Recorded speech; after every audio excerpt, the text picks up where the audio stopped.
Hi hello ನಮಸ್ಕಾರ, welcome back to my YouTube channel Divya Malu vlogs. ಬೆಳಗ್ಗೆ ಎದ್ದ ತಕ್ಷಣ ನಾನು ವೆಯ್ಟ್ ಲಾಸ್ ಡ್ರಿಂಕನ್ನು ಕುಡಿದ್ಬಿಟ್ಟು ನನ್ನ ವೆಯ್ಟ್ ಲಾಸ್ ಜರ್ನಿ 30 ಡೇಸ್ ಚಾಲೆಂಜಲ್ಲಿ ನನ್ನ 4ನೇ ದಿನ ನಿಮ್ಮ ಮುಂದೆ ಶೇರ್ ಮಾಡಕತ್ತೇನೆ. ಸೊ ನನ್ನ 4ನೇ ದಿನ ಯಾವ ಥರ ಇರ್ತೈತೆ ಅನ್ನೋದನ್ನ ನಿಮ್ಮ ಮುಂದೆ ತೋರಿಸ್ತಾನೆ. ವಿಡಿಯೋನ ಸ್ಕಿಪ್ ಮಾಡಿದ ಕೊನೆವರೆಗೂ ನೋಡಿರಿ, ಸಪೋರ್ಟ್ ಮಾಡಿರಿ. ಬೆಳಗ್ಗೆ 5 ಗಂಟೆ ಆಗೈತಿ, ಅಷ್ಟರಲ್ಲಿ ಇಷ್ಟೊಂದು ಬೆಳಕಿಲ್ಲಿ. ಸೊ ನಿಮ್ಗೆ ವಿತ್ ಟೈಮ್ ಪ್ರಕಾರ ನಾನು ತೋರಿಸ್ತೇನೆ. ನೀವು ಮತ್ತು ರೆಗ್ಯುಲರಾಗಿ ನನ್ನ ವಿಡಿಯೋ ನೋಡಕತ್ತಿದ್ರು ನಾನು ಎಲ್ಲಿರ್ತೀನಿ ಏನು ಅಂತ ನಿಮ್ಗೆ ಗೊತ್ತಾಗ್ತೈತಿ.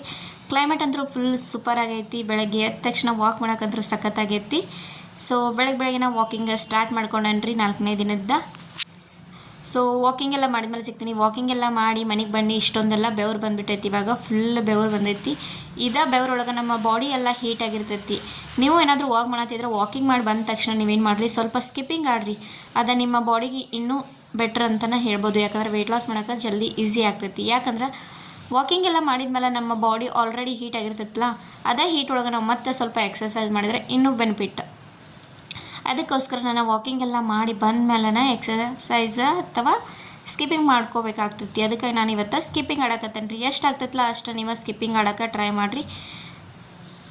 ಯಾಕೋ ಗೊತ್ತಿಲ್ಲ, ಪದೇ ಹಗ್ಗ ಕಾಲಾಗ ಸಿಗಾಕ ಸ್ಟಾರ್ಟ್ ಆಗಿಬಿಟ್ಟೈತಿ. ನಾನೇನೋ ಸ್ಕಿಪ್ಪಿಂಗ್ ತೊಗೊಳಕ್ಕೆ ಹೋಗಿಲ್ಲ. ಮನೆಯಾಗ ಹಗ್ಗ ಇದ್ರೆ ಅದನ್ನು ಯೂಸ್ ಮಾಡ್ಕೋಬೋದು ರೀ ನೀವು. ಸೊ ನನ್ನ ಮನೆಯಾಗ ಒಂದು ಹಗ್ಗ ಇತ್ತು, ಅದರಿಂದ ನಾನು ಯೂಸ್ ಮಾಡ್ಕೊಳಕತ್ತೇನೆ. ಇನ್ನು ಸ್ಕಿಪ್ಪಿಂಗ್ ಎಲ್ಲ ಆಡಿದ್ಮೇಲೆ ಸ್ವಲ್ಪ ಕೆಲಸಗಳು ಜಾಸ್ತಿ ಅದಾವೆ. ಇವತ್ತು ನೋಡೋಣ ಏನೇನು ಆಗ್ತಾವೋ ಇಲ್ವೋ ಅಂತಲೂ ನಂಗೆ ಗೊತ್ತಿಲ್ಲ. ನಿಮ್ಮ ಮುಂದೆ ತೋರಿಸ್ತಾ ಹೋಗ್ತೇನೆ ರೀ. ಸೊ ಇವಾಗ ಸ್ಕಿಪ್ಪಿಂಗ್ ಆಡಿದ್ಮೇಲೆ ಫ್ರೆಶ್ ಅಪ್ ಎಲ್ಲ ಆಗಿ ಮನೆ ಕೆಲಸ ಎಲ್ಲ ಸ್ಟಾರ್ಟ್ ಮಾಡ್ಕೋಬೇಕಾಗ್ತೈತಿ. ಮತ್ತು ನೀವು ಯಾರಾದರೂ ವೆಯ್ಟ್ ಲಾಸ್ಗೆ ಟ್ರೈ ಮಾಡಕತ್ತಿದ್ರೆ ನಂಗೆ ಕಮೆಂಟ್ ಸೆಕ್ಷನ್ ಒಳಗೆ ತಿಳಿಸ್ರಿ. ನಿಮಗೂ ಹೇಳ್ತೀನಿ ನಾನು ಯಾವ್ಯಾವ ಥರ ಮಾಡಬೇಕು ಅನ್ನೋದಂತಂದ್ರೆ ಫುಲ್ ಕ್ಲಿಯರಾಗಿ. ನನ್ನ ವೆಯ್ಟ್ ಲಾಸ್ ಆಗ್ತೈತಿಲ್ಲ ಅನ್ನೋದು ನನಗೂ ಗೊತ್ತಿಲ್ಲ. ಸ್ಟಾರ್ಟ್ ಅಂತೂ ಮಾಡೇನಿ, ನಾನು ಇನ್ನೂವರೆಗೂ ವೆಯ್ಟ್ ಚೆಕ್ ಮಾಡಿಲ್ಲ. ಫಸ್ಟ್ ಎಷ್ಟು ವೆಯ್ಟ್ ಇತ್ತು ಅನ್ನೋದು ನಂಗೆ ಗೊತ್ತೈತಿ. ಇನ್ನು ಆದಮೇಲೆ ನಿಮ್ಗೆ ತೋರಿಸ್ತಾ ಹೋಗ್ತೀನಿ. ಯಾಕಂದರೆ ನಾನು ವೆಯ್ಟ್ ಲಾಸ್ದು ಮಷೀನ ಬುಕ್ ಮಾಡೀನಿ, ಆ ಮಷೀನ ಇನ್ನೂ ಬಂದಿಲ್ಲ. ಮಷೀನ್ ಬಂದಮೇಲೆ ಚೆಕ್ ಮಾಡಿ ನಾನು ತೋರಿಸ್ತೀನಿ. ಇಲ್ಲಿ ಹೊರಗಡೆ ಹೋಗಿ ಚೆಕ್ ಮಾಡೋಕ್ಕೆ ಹೋಗಂಗಿಲ್ಲ ರೀ. ಸೊ ಇವಾಗ ಸ್ಕಿಪ್ಪಿಂಗ್ ಎಲ್ಲ ಆಡಿದ್ನಿ. ಇವಾಗ ಫುಲ್ ಬೆವ್ರು ಬಂದುಬಿಟ್ಟೈತಿ. ಇನ್ನು ಬೇಗ ಸ್ವಲ್ಪ ನೆಲ ಅದು ಒರೆಸ್ಕೊಂಡು ಕಸ ಗುಡಿಸ್ಕೊಂಡು ಸ್ನಾನ ಮಾಡ್ಕೋಬೇಕಾಗ್ತೈತಿ. ಯಾಕಂದರೆ ಬೆವರೆಲ್ಲ ಬಂದಿರ್ತೈತಿ, ಒಂಥರ ಅನ್ಕಂಫರ್ಟಬಲ್ ಫೀಲ್ ಇರ್ತೈತಿ. ಸೊ ಮನೆಯೆಲ್ಲ ನೆಲ ಒರೆಸಿದ್ನಿ. ನನ್ನ ಮಗಳಿಗೆ ವೀಡಿಯೋ ಮಾಡಂದ್ರೆ ಅವಳ ಜಸ್ಟ್ ನೆಲ ಎಲ್ಲನೇ ತೋರಿಸ್ಬಿಟ್ಟಾಳೆ. ಅವಳಿಗೆ ವೀಡಿಯೋ ಮಾಡೋಕೆ ಕೊಟ್ಟಿದ್ನಿ. ನಾನು ಸ್ಟ್ಯಾಂಡ್ ಇರೋಕ್ಕಿಲ್ಲ, ಸ್ಟ್ಯಾಂಡ್ ಇವಾಗ ತೊಗೊಂಡಿದ್ನಿ. ಸೊ ಇವಾಗ ಮನೆ ನೆಲ ಎಲ್ಲ ಒರೆಸ್ಕೊಂಬಿಟ್ಟು ಇನ್ನು ಸ್ನಾನ ಮಾಡಿ ಬಟ್ಟೆ ಎಲ್ಲ ವಾಶ್ ಮಾಡಿ ಪೂಜೆ ಎಲ್ಲ ಮಾಡಿ ನಿಮ್ಗೆ ಆಮೇಲೆ ಸಿಗ್ತೇನೆ ರೀ. ಅಲ್ಲಿವರೆಗೂ ನನ್ನ ಚಾನಲನ್ನು ನೋಡಿ ಸಪೋರ್ಟ್ ಮಾಡಿರಿ. ನಿಮ್ಮ ಮನೆಯಾಗೂ ಮಕ್ಕಳಿದ್ರೆ ವಿಡಿಯೋ ಮಾಡೋಕೆ ಕೊಟ್ಟರೆ ಹಿಂಗೆ ಮಾಡ್ತಾರೇನು ರೀ, ಕಮೆಂಟ್ ಒಳಗೆ ತಿಳಿಸ್ರಿ. ನನ್ನ ಮಗಳು ಮಾಡ್ತಾಳೆ ಇಲ್ಲ ಅಂತಲ್ಲ, ಆಲ್ಮೋಸ್ಟ್ ಆಲ್ ನಾನು ವಿಡಿಯೋ ಮಾಡೋಕತ್ರ ನನ್ನ ಮಗಳ ಕ್ಯಾಪ್ಚರ್ ಮಾಡೋದು ಜಾಸ್ತಿ. ನನ್ನ ವೀಡಿಯೋಸ್ನೆಲ್ಲ ಕ್ಯಾಪ್ಚರ್ ಅವಳ ಮಾಡಿರ್ತಾಳೆ. ನಾನೇನಾದರೂ ವೀಡಿಯೋದೊಳಗೆ ಫುಲ್ ಬಂದರೆ, ನಾನೇನಾದರೂ ಸೆಲ್ಫಿ ವೀಡಿಯೋ ಮಾಡಿದರೆ ನಾನು ಮಾಡಿರ್ತೀನಿ. ಬೆಳಗಿನ ಅಷ್ಟಕ್ಕೆ ನನ್ನ ಮಕ್ಕಳ ಪುರಿ ಅನ್ನೋಕತ್ರ ಭಾಳ ದಿನ ಆಗಿತ್ತು ಪುರಿ ಮಾಡಿರಲಿಲ್ಲ. ಅದಕ್ಕಾಗಿ ಪುರಿ ಮತ್ತು ಸ್ವಲ್ಪ ಇದ್ರ ಜೊತೆ ಸಾಂಬಾರು ಮಾಡ್ಕೊಂಡ್ರೆ ಅಥವಾ ಯಾವುದಾದ್ರೂ ಕರಿ ಮಾಡ್ಕೊಂಡ್ರೆ ಆಯ್ತು ಅಂಥೇಳಿ ಪುರಿ ಮಾಡಕತ್ತಿದ್ನಿ. ಸೊ ನಾನು ಇದ್ರ ಜೊತೆಗೆ ಏನು ಮಾಡ್ಕೊಳ್ಳೋಣಪ್ಪ ಅಂತಂದರೆ ಹೆಸರು ಕಾಳು, ಆಮೇಲೆ ತೊಗರಿಬೇಳೆ, ಸ್ವಲ್ಪ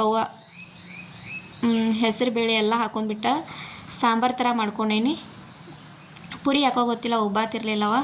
ಸೊ ಈ ಥರ ಸಾಂಬಾರು ಮಾಡ್ಕೊಂಡು ನನ್ನ ಮಗಳು ಅದ್ರ ಮೇಲೆ ಪುರಿಯ ಮೇಲೆ ಸಾಂಬಾರು ಹಾಕೊಂಡು ತಿನ್ನಕತ್ತಾರ ಇಬ್ಬರು. ಸೊ ನಾಷ್ಟ ಮಾಡಿಬಿಟ್ಟೆ. ಇವಾಗ ನಾನು ಹೋದ್ನಿ ಸ್ವಲ್ಪ ಗಿಫ್ಟ್ ಶಾಪಿಗೆ. ಯಾಕಪ್ಪ ಅಂತಂದ್ರೆ ನಮ್ಮ ಮನೆಯವ್ರಿಗೇನೋ ಒಂದು ಗಿಫ್ಟ್ ಬೇಕಿತ್ತು ಯಾರಿಗೂ ಕೊಡೋಕೆ ಅಂಥೇಳಿ. ಅದ್ರ ಸಂಬಂಧ ನಾನು ಗಿಫ್ಟ್ ತೊಗೊಳಕ್ಕಂತ ಬಂದೇನಿ. ಇವಾಗ ಅವರ ಕಾಲ್ ಮಾಡಿ ಹೇಳಿದ್ರು, ಹಿಂಗೆ ಗಿಫ್ಟ್ ಬೇಕಾಗೈತಿ, ಹೋಗಿ ತೊಗೊಂಬಂದ ನಂಗೆ ಕೊಡಿಲ್ಲಿ, ಕೊಟ್ಟು ಆಮೇಲೆ ಮನೆಗೆ ಹೋಗಂಥೇಳಿ. ಅದಕ್ಕಾಗಿ ನಾನು ಗಾಡಿ ತೊಗೊಂಬಂದುಬಿಟ್ನಿ. ಮಕ್ಕಳಂತರೂ ಇಲ್ಲಿ ಮಂಡ್ಯದವ್ರು ಅಕ್ಕ ಅದಾರ, ಅವ್ರ ಹತ್ರ ಬಿಟ್ಟು ಹೋಗಿದ್ನಿ. ಯಾಕಂದ್ರೆ ಟ್ರಾಫಿಕ್ ಎಲ್ಲ ಇರ್ತೈತಿ, ಇಬ್ಬರನ್ನ ಕರ್ಕೊಂಡು ಹೋಗೋದು ಅಷ್ಟು ಸೇಫ್ ಅಲ್ಲ ಅಂತೇಳಿ ನಾನು ಬಿಟ್ಟು ಹೋಗಿದ್ನಿ. ಸೊ ನಾನು ಫೈನಲಿ ಯಾವ ಗಿಫ್ಟ್ ಸೆಲೆಕ್ಟ್ ಮಾಡಿದ್ದೀನಪ್ಪ ಅಂತಂದ್ರೆ ರಾಧಾಕೃಷ್ಣ ಮೂರ್ತಿ ಏನು ತೋರಿಸಾತಿದ್ನಿಲ್ಲ, ನಾನು ಅದನ್ನ ಸೆಲೆಕ್ಟ್ ಮಾಡ್ಕೊಂಡೆ. ಅದನ್ನ ಫೋಟೋನು ಕೂಡ ನಾನು ನಿಮಗೆ ಲಾಸ್ಟಲ್ಲಿ ಹಾಕ್ತೀನಿ. ಸೊ ಇವಾಗ ನಾನು ನಂಬರ್ ಹತ್ರ ಬನ್ನಿ. ಗಿಫ್ಟ್ ಅಂತೂ ಫುಲ್ ಪ್ಯಾಕ್ ಮಾಡಿಸ್ಕೊಂಡು ತೊಗೊಂಡು ಬಂದ ಮುಂದೆ ಇಟ್ಕೊಂಡು ಇವಾಗ ನಾವು ಏನಿದ್ರು ನಮ್ಮ ಮನೆಯವ್ರ ಹತ್ರ ಹೋಗಿ ಇದನ್ನು ಕೊಟ್ಟು ಆಮೇಲೆ ಮನೆ ಕಡೆ ಹೋಗಬೇಕಾಗ್ತೈತಿ.